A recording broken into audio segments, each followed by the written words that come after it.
नमस्कार दोस्तों, हमारे चैनल पर आपका स्वागत है। आज हम भागवत गीता के दूसरे अध्याय के 41वें श्लोक के बारे में बात करेंगे। इस वीडियो में हम जानेंगे कि कैसे इस श्लोक की शिक्षाएं हमारे जीवन में महत्वपूर्ण हैं। अगर आपको हमारा कंटेंट पसंद आए तो कृपया लाइक करें और हमारे चैनल को सब्सक्राइब करना न भूलें। कर्मण्येवाधिकारस्ते मा फलेषु कदाचन। आपका अधिकार केवल कर्म पर है, उसके फलों पर कभी नहीं। इस श्लोक में भगवान श्री कृष्ण अर्जुन को समझा रहे हैं कि हमें केवल अपने कर्म करने का अधिकार है, लेकिन उसके परिणाम पर हमारा कोई अधिकार नहीं है।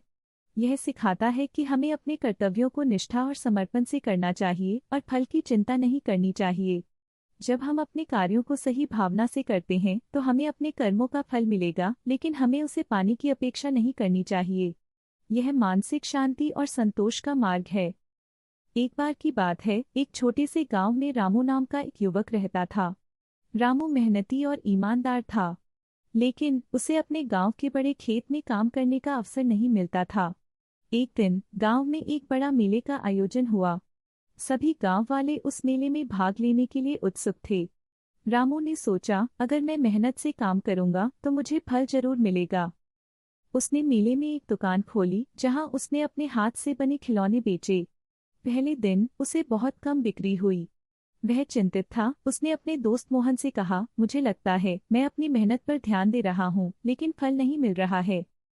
मोहन ने मुस्कुराते हुए कहा, रामू, याद रखो, हमें अपने कर्म करने का अधिकार है, लेकिन फलों पर नहीं। तुम मेहनत करो और फल की चिंता मत करो। रामू ने मोहन की बात सुनकर फिर से मेहनत करने का फैसला किया। उसने अपने खिलौने और भी सुंदर बनाने की कोशिश की। धीरे धीरे गांव के लोग उसके खिलौनों की तारीफ करने लगे। कुछ ही दिनों में उसकी दुकान पर भीड़ लगने लगी। रामू को सफलता मिली, लेकिन उसने कभी भी फल के बारे में नहीं सोचा। उसने समझ लिया कि मेहनत और समर्पण से किए गए कर्म फल देते हैं। इस कहानी से हमें यह सीखने को मिलता है कि हमें अपने कर्म को ईमानदारी से करना चाहिए, फल की चिंता किए बिना। तो दोस्तों, अगर आपको यह कहानी पसंद आई हो तो कृपया लाइक करें और हमारे चैनल को सब्सक्राइब करें। ऐसे और भी बेहतरीन वीडियो के लिए जुड़े रहें।